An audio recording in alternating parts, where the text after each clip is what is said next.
arrive à peine encore à réaliser que Naruto est terminé, putain.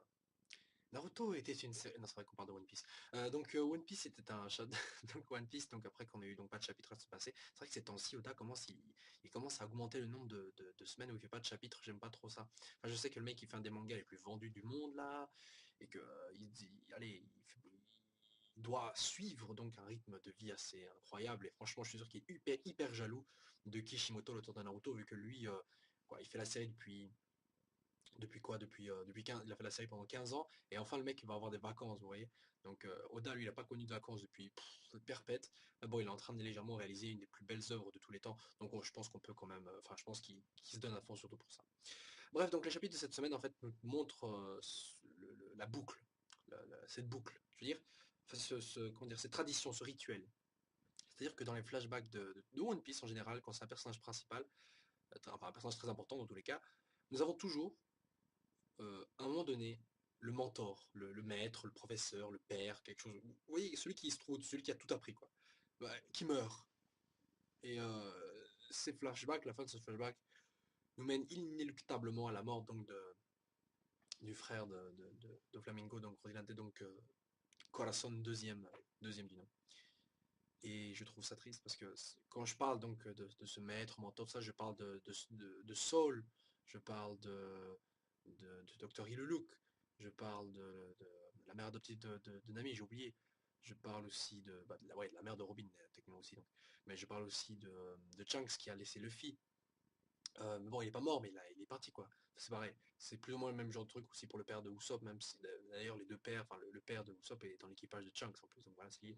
La mort de, excusez-moi, la mort de Quina, la mort de Tom Usan, vous savez, le maître, je crois que c'est comme ça qu'il s'appelait, hein. Le maître qui est le charpentier maître qui a fait le bateau de Gold Roger et qui a enseigné à Frankie à devenir un charpentier, quoi. Alors, vous voyez là où je veux en venir. Donc en gros, c'est en général cette mort-là qui a construit un personnage ou qui a déconstruit un personnage, ça arrive souvent aussi. Donc un personnage qui l'a totalement détruit. Ici, visiblement, la mort de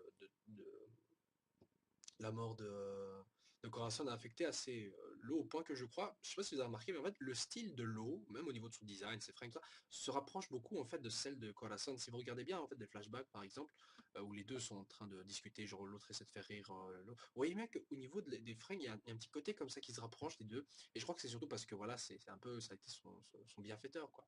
Bref, pour en parler donc de ce chapitre en particulier, donc plus précisément, Corazon arrive donc à réussir à ramener le fruit du démon, donc le Openomi, à l'eau. Malheureusement pour lui, l'eau se rend compte que malheureusement Corazon avait donc un milliard, pardon. Il est criblé de balles parce que c'est normal, on l'a vu aux mains avec des hommes là qui avaient des armes. Et c'est vrai que quand je l'ai vu auprès de l'eau, j'étais là. Ah, ça va, il s'en est sorti. Même si techniquement, je sais qu'il va se passer quelque chose de mal avec lui, mais bon, parce qu'en fait, techniquement, on ne sait pas si Corazon est mort. C'est vrai que techniquement, il dit que Doflamingo s'est chargé de lui, mais en fait, on ne sait pas exactement s'il est mort ou si, ou voilà, il est mort ou alors il est capturé, enchaîné. J'aimerais bien que ce soit le cas, mais je pense qu'en fait, pour le bien du flashback, de l'histoire, la construction de l'eau, en fait, ce serait intéressant. Donc, je ne vois aucune autre solution que Corazon mort. Corazon deuxième du nom. Enfin, surtout parce que Doflamingo, c'est un gros malade mental. Et donc, Corazon donc fait bouffer le fruit, mais d'un coup quoi, à l'eau, et l'eau ne sait pas utiliser ses pouvoirs, donc le mec il tend ses bras, genre c'est de la magie, vous voyez, parce que le mec c'est un gosse, il comprend même pas, il vient de bouffer son fruit. Bon alors évidemment il y a des gens qui arrivent à vite piger le fonctionnement du fruit, hein. Je parle par exemple du Shippy9 qui a totalement pigé en 2-3 heures comment fonctionnait leur fruit du démon, là, à tel point ils ont réussi à faire des techniques et des noms et tout, soit. Et je m'étais dit peut-être ça allait être pareil pour l'eau, genre en fait en mangeant le fruit on ne peut plus tomber malade ou quoi. En fait non, ça n'a visiblement pas soigné vu qu'il a encore les taches blanches, sachant que le lot actuel ne les a plus, donc techniquement si c'est soigné ce truc c'est qu'il a plus les taches après. Et le truc c'est que il les a encore, donc j'imagine que il va vite apprendre un truc comme ça, peut-être à extraire, enfin je veux dire juste au bout de la mort, juste avant de mourir, peut-être qu'il va essayer il va contrôler à maîtriser son fruit et là ça va se sauver juste au bord de la mort quoi. Enfin bref, je ne sais pas comment ça va se dérouler, mais certainement un truc dans le genre. Et donc, juste avant que les deux se cassent, d'ailleurs, on apprend que la dame, là, j'ai oublié comment elle s'appelait. Vous savez, il y a une vieille comme ça qui était à Marineford et aussi à la réunion la première fois des Shichibukai qui était là, mais j'ai oublié son nom, et qui était vice-amiral à l'époque. Donc, ça veut dire que c'est pas n'importe qui. Elle était aussi forte techniquement, elle était du même rang que Garp à l'époque, hein, donc, et elle n'a jamais été promue amiral, certainement parce que, je sais pas, elle a jamais atteint ce niveau de puissance-là, mais en tout cas, elle était vice-amiral pour une vieille dame comme ça, d'être encore vice-amiral, c'est pas rien du tout. Donc, qu'est-ce que je disais? Oui. Donc, oui, donc Corazon donne donc à l'eau donc une sorte de fiche, enfin un message codé, enfin non, un message surtout donc adressé à la marine pour permettre justement à la marine de faire tomber Doflamingo et de sauver le royaume de Dressrosa. Donc oui, j'imagine il y a toute la vérité, toute la couille qu'il a fait quoi, pour conquérir le royaume. Et malheureusement, et j'ai eu mal au cœur quand j'ai vu ça, hein, parce que j'ai reconnu direct sa gueule, malheureusement, l'eau tombe sur Vergo, alias Corazon premier du nom, et là arrive la scène justement dans laquelle Doflamingo faisait référence lorsqu'il disait «Ah, l'eau, tu te souviens à quel point Vergo peut être terrible?»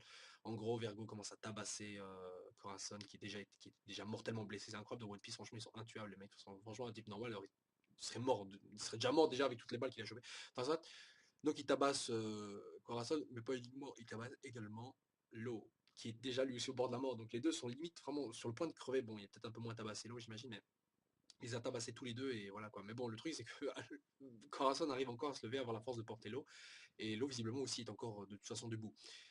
Cependant, je crois que Doflamingo à ce moment-là n'est pas au courant que l'eau a mangé le fruit du démon, donc je pense qu'il, enfin, j'imagine qu'ils pensent qu'ils l'ont en leur possession, mais pas qu'ils l'ont mangé quoi. Mais bon, peut-être qu'ils s'en doutent quoi. Enfin bref.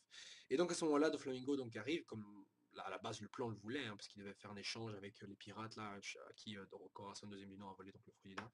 Il devait se rencontrer avec eux, mais bon, il arrive, et là, malheureusement, comme il sait pas où il est, il fait sa technique, la Bird Cage, donc celle qu'il utilise actuellement à Dressrosa, et il l'a utilisée donc dans toute cette île, et j'imagine que c'est de là que Lo connaît la Bird Cage, parce qu'il y avait une réaction quand il a vu ça à Dressrosa, parce qu'il avait vu justement à ce moment-là de l'histoire. Bref, donc les deux sont piégés dedans, et on ne sait pas exactement ce qui va se produire, parce que là, tout ce que je vois, tout ce que je peux deviner, c'est que Corazon qui sourit, parce qu'il sait qu'il va mourir, il sourit. Et c'est incroyable parce qu'il y a beaucoup je crois que beaucoup de ces personnes-là, en fait, les gens qui sont morts, les mentors dont je vous parle, euh, sont morts avec un sourire, ou sont partis avec un sourire. Enfin, Shanks avait son bras, mais il avait un sourire. Saul, il est mort, mais il est mort avec un sourire. Je sais plus si la mère adoptive là, de Nami était morte en souriant. Je sais pas, Luke aussi il est mort en souriant. Tom, je sais plus si. Non, Tom, il est mort avec fierté, vous voyez. En fait, ils sont quasiment tous morts en ayant accepté leur mort. Ils étaient là, ils étaient prêts, vous voyez. Ils étaient prêts. Ils étaient là, ils allaient mourir, mais ils le savaient, ils n'ont pas commencé à paniquer ou avoir peur, ils étaient là prêts à accepter la mort. Et je crois que chacun des dés, enfin chacun de ces personnages qui sont liés aux dés, tout ça, enfin ou même ou pas, peu importe, mais tous ces personnages qui vont jouer, qui ont un rôle dans l'histoire, en fait, mourront avec un sourire de la même manière que Luffy, justement, au moment où il pensait qu'il allait mourir, justement, a souri. Vous voyez, au début, quand ils étaient à Lockdown et que Baggy allait le tuer. Donc tout ça, c'est des petites symboliques, comme ça on ne se rend pas compte, mais que ça commence à revenir de plus en plus souvent, et j'imagine que ça va commencer à avoir une importance. Certainement que Luffy aussi va, je sais pas, mourra avec mourra, pardon. Si on va mourir, parce que personnellement j'ai une théorie, c'est qu'à la fin de One Piece, Luffy va mourir. Il mourra plus ou moins de la même manière que Gold Roger. Parce que si vous vous rendez compte, depuis le début du manga, Luffy n'arrête pas de faire des trucs qui raccourcissent son espérance de vie. Le fait d'abuser par exemple du Gear Second, le fait d'utiliser le Gear 2, le Gear 2 et le 3 en même temps contre Moria, le fait d'être empoisonné à mort et de devoir être soigné, le fait de travailler son corps à tel point. Impel Down, le mec il a réduit son espérance de vie à 5%. Enfin bref. Et, le fait d'être boosté avec de l'adrénaline qui réduit encore son espérance de vie via Ivankov, toutes les blessures qu'il a eues après, enfin tout ça, c'est des trucs qui font que pour moi, Luffy, à la fin, il en a rien à foutre de toute façon, restant. Il veut devenir du roi des pirates, mais il ne nous dit pas ce qu'il va être après.